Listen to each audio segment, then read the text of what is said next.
The aerospace giant will work on the design at two Zero-Emission Development Centers, ZEDCs, as Airbus continues to move forward in its effort to reduce and eventually eliminate its carbon emissions, and is now working on the development of hydrogen tanks that will be central to using H2 instead of fossil fuels.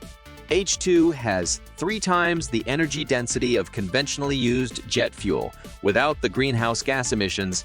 Emissions from aircraft using jet fuel are a significant contributor to the overall greenhouse gas emissions emitted every year, and that play a role in the worsening of the climate crisis.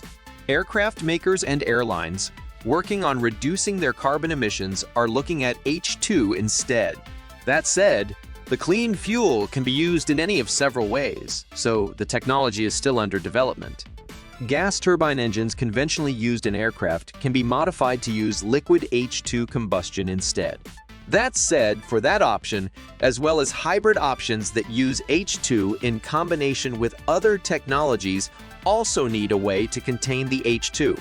Cryogenic hydrogen tanks are required to safely hold the H2 until it is used. Cryogenic hydrogen tanks design is critical to overcoming one of the biggest H2 challenges: storage. To be able to achieve the power and range required for commercial flights, planes will need to be able to contain the H2 that will offer them the fuel supply needed. While the tremendous energy density of H2 is among its greatest advantages, its volumetric density is among the biggest challenges to its use in aircrafts. Though considerably lighter than jet fuel, it also requires 4 times the volume to hold it. This explains why there is a notable challenge for aircraft designers seeking to use H2 as a green fuel. Cryogenic hydrogen tanks store liquid H2 at an extremely low temperature in order to shrink the volume required to contain it. That storage occurs at -250 degrees Celsius, -420 degrees Fahrenheit. That said, those temperatures require specialized materials, adequate isolation between cylinder stacks, and thicker walls.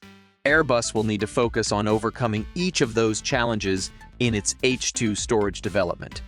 I'm Jake Martin, and that's it for now. Oh, and don't forget to hit subscribe and grab our newly updated ebook. The link is in the description,